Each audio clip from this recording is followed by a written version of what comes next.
अल्हम्दुलिल्लाहि रब्बिल आलमीन वस्सलातु वस्सलामु अला सय्यिदिल अंबिया'i वल मुरसलीन व अला आलिहि व अस्हाबिहि व ज़ुर्रिय्यातिहि अजमईन अम्मा बअद। जनाब रसूलुल्लाह सल्लल्लाहु अलैहि वसल्लम ने इरशाद फरमाया कि क़ुरबानी के अय्याम में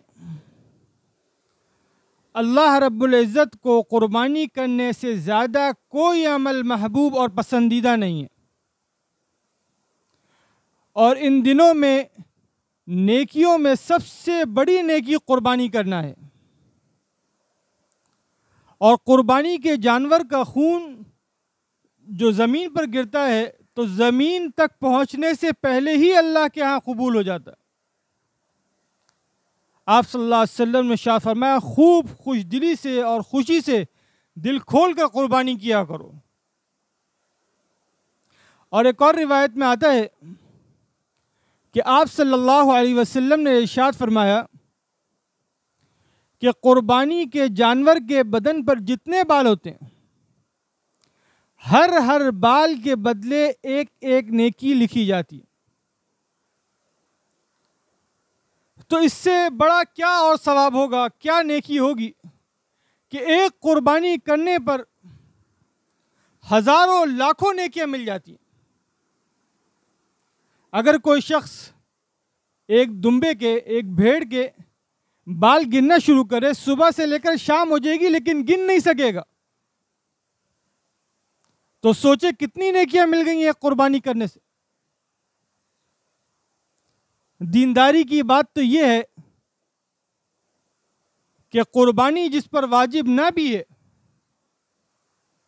तब भी इतने ज़्यादा सवाब के हुसूल के लिए उसे भी क़ुरबानी कर लेना चाहिए।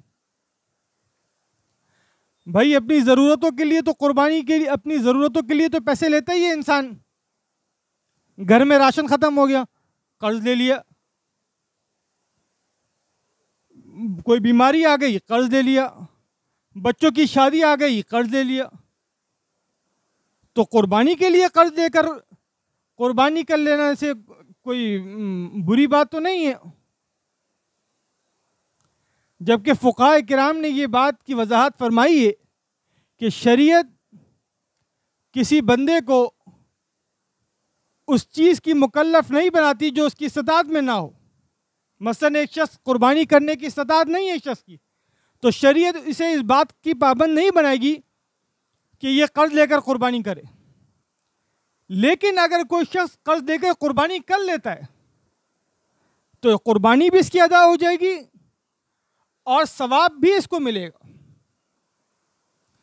तो जिस तरह इंसान दीगर ज़रूरियात के लिए कर्ज ले लेता है, पैसे ले लेता है, इसी तरह इतने ज़्यादा सवाब के हुसूल के लिए अगर कर्ज ले ले तो इसमें क्या मुज़ायक़ा है। इसलिए कि जब ये अय्याम गुजर जाएंगे फिर ये दौलत कहाँ नसीब होगी, फिर कहाँ से इतनी ज़्यादा नेकियां कमाई जा सकेंगी।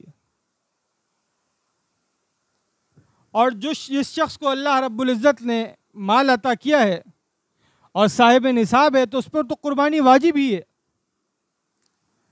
तो उसके लिए मुनासिब ये है कि अपनी तरफ से भी क़ुरबानी करे, और जो उसके रिश्तेदार, माँ बाप, बहन भाई जो इस दुनिया से रुखसत हो गए, उनकी तरफ से भी क़ुरबानी करे, उनकी अरवाह को भी इतना ज़्यादा सवाब पहुँचाए। पैगम्बर सल्लल्लाहु अलैहि वसल्लम की तरफ से क़ुरबानी करे, आप सल्लल्लाहु अलैहि वसल्लम की अज़वाज मुतहरात की तरफ से क़ुरबानी करे, उनकी मुक़द्दस अरवाह को भी ये क़ुरबानी का सवाब पहुँचाए। कम से कम अपनी तरफ से तो क़ुरबानी करना इस शख्स के ऊपर वाजिब है। और अगर फिर भी ये क़ुरबानी नहीं करता तो इससे बड़ा बदनसीब और महरूम शख्स कौन होगा कि पैसा भी है, माल भी है, इस्तात भी है, कर भी सकता है और फिर भी नहीं कर रहा। ऐसे शख्स के बारे में जनाब रसूलुल्लाह सल्लल्लाहु अलैहि वसल्लम ने इरशाद फरमाया कि जो शख्स इस्तात रखने के बावजूद क़ुरबानी नहीं करता, फला यक़रबन्न मुसल्लाना, उसको हमारी ईदगाह के करीब आने की भी ज़रूरत नहीं है। माल भी है, पैसा भी है, इस्तात भी है, ताकत भी है, उसके बावजूद ये कुर्बानी नहीं कर रहा। दीगर उमूर में तो अपने पैसे खर्च कर रहा है हर नेमत मुयस्सर है, लेकिन जहाँ दीनी हुक्म है वहाँ पर जी चुरा रहा है अपना। अल्लाह ताला हमें इन अहकामात को समझने की तौफीक अता फरमाए। व आखिर दावाना अल्हम्दुलिल्लाहि रब्बिल आलमीन।